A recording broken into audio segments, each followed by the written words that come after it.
پنجاب کے دل میں دریائے جہلم کے کنارے ایک ایسا شہر آباد ہے جو اپنے اندر پرانی اور دلکش تاریخ لیے ہوئے ہے۔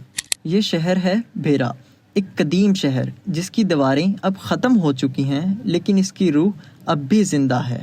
بھیرا کی گلیوں میں جہاں 8 دروازوں کا قدیم ورثہ ایک تاریخ سناتا ہے، مسجدیں عبادت کی گواہی دیتی ہیں، ریلوے اسٹیشن ماضی کی یاد دلاتا ہے، مندر اور گردوارہ مذہبی ہم آہنگی اجاگر کرتے ہیں، اور پرانے بازار کی عمارتیں تجارت کی رونق کو زندہ رکھتی ہیں۔ یہ ایک ایسا شہر ہے جو تجارت کے لیے مشہور رہا ہے۔ یہاں کی گلیاں، عمارتیں اور لوگ آج بھی اس کی پرانی شان کی یاد دلاتے ہیں۔ اس شہر میں اب بھی وہ چیزیں موجود ہیں جو اس کو منفرد بناتی ہیں۔ آئیے اس شہر کو قریب سے دیکھتے ہیں۔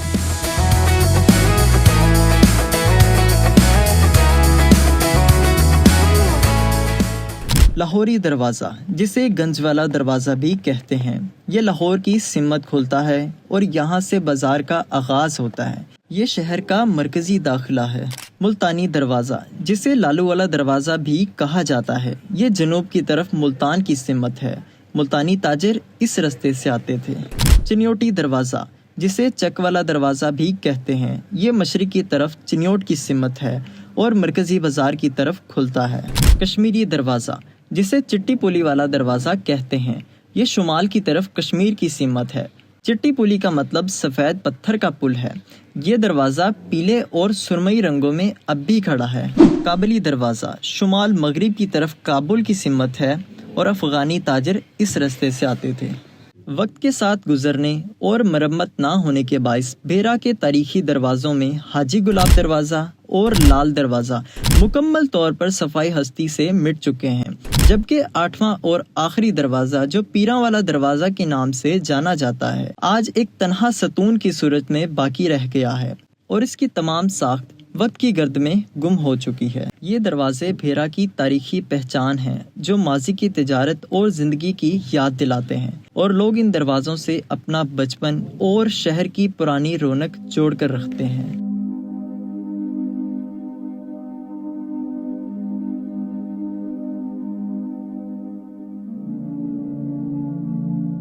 بھیرا کی مسجدیں اس کی مذہبی شان اور فن تعمیر کی عکس ہیں۔ سب سے مشہور شیر شاہ سوری جامع مسجد ہے، جو 1540 میں بنوائی گئی۔ یہ مغل طرز کی مسجد ہے جس میں 4 میناریں، گنبد اور وسیع صحن ہے، جس میں وضو اور حوض کی خوبصورت تعمیر موجود ہے۔ شیر شاہ سوری جامع مسجد بگویا، بھیرا 1540 سے 1545 کے درمیان شیر شاہ سوری کے دور حکومت میں بنائی گئی۔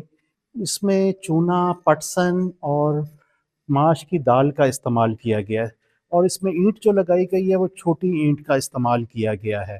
اس میں تقریباً 12,000 نمازیوں کی گنجائش ہے۔ اس کے علاوہ اس کے جو درمیانی قطر ہے اس میں وہ 28 سے 30 فٹ بلند ہے۔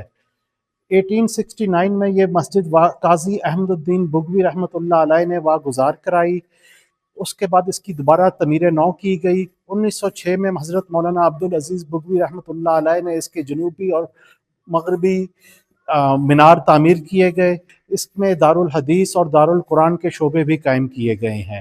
مسجد بھیرا کے لوگوں کے لیے صرف ایک عبادت کی جگہ نہیں بلکہ شہر کی پہچان بھی ہے۔